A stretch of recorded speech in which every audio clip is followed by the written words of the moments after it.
Hello student, question answer आपको PDF through मिल जाएंगे। अब भाषा तरु की बात चल रही है, ग्रामर पार्ट। वर्तनी की बात यानी जैसे अशुद्ध शब्दों को शुद्ध करके लिखना है। अब इनमें जैसे बुढ़ा, बूढ़ा, बड़ी, इन चारों शब्दों को बोलकर पढ़ी है। आपके आपने ध्यान दिया होगा तो ढ के नीचे बिंदु आया है, तो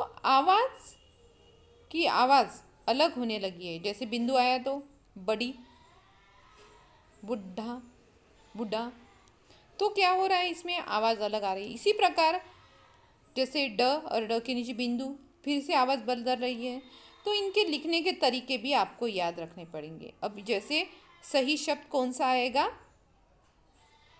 जिसके नीचे बिंदु आया है, बुढ़ा, बड़ी, इसके नीचे भी बिंदु है, खंडर। तो ये क्या है, ये वर्तनी की बात। अशुद्ध शब्द कौन सा है वो आपको समझना है। अब आगे ऐसे ही कुछ शब्द बताए हैं। अब आप इन चारों अक्षरों के 5-5 शब्द बनाइए। जैसे है ड से, ड के नीचे बिंदु आया है, ढ, ढ, ढ के नीचे भी फिर से बिंदु। ऐसे 5-5 शब्द आपको ढूंढने हैं और ढूंढ के आपको लिखने हैं, ऐसे 5-5 अक्षर। उसके बाद है शब्दों की बात। निम्नलिखित के सामने अर्थ वाले शब्द लिखने हैं। जैसे शहर है, समान अर्थ वाले शहर को क्या बोला जाएगा। जैसे गांव है, गांव को ग्राम बोला जाता है, शहर को क्या बोला जाता है, समान अर्थ वाले शब्द। नदी है, नदी को क्या बोला जाता है। पुष्ट को क्या बोला जाता है, बालू, वर्ष,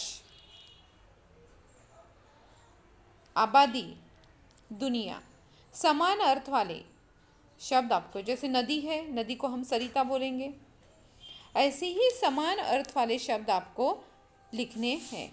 अब व्याकरण की बात बताई गई है कि व्याकरण की बात मैं लिख चुका हूँ कि आदमी ने नदियों के पास बस्तियां बनाई जहाँ उन्हें पानी बहुतायत से मिल सकता था। तो पानी मिल सकता था, उन्होंने बस्तियां बनाई, बस्तियों की वजह से शहर का निर्माण हुआ, शहर का निर्माण होने की वजह से लोग वहाँ पे बस गए और वही निर्माण आगे चलकर लोगों के काम आया। ऊपर दिए गए वाक्य में उन्हें शब्द किनके लिए प्रयोग में लाया गया है। उन्हें शब्द आदमियों के संज्ञा के स्थान पर आया है। जो शब्द संज्ञा के स्थान पर आता है उसे क्या कहा जाता है, सर्वनाम। वहाँ से सर्वनाम की शुरुआत होती है। अब सर्वनाम के कितने प्रकार हैं, इसके पहले वीडियो में या कुछ ग्रामर पार्ट आपको बताया था। तो सर्वनाम और संज्ञाएं कितने प्रकार की है, तो संज्ञाएं और सर्वनाम साथ में।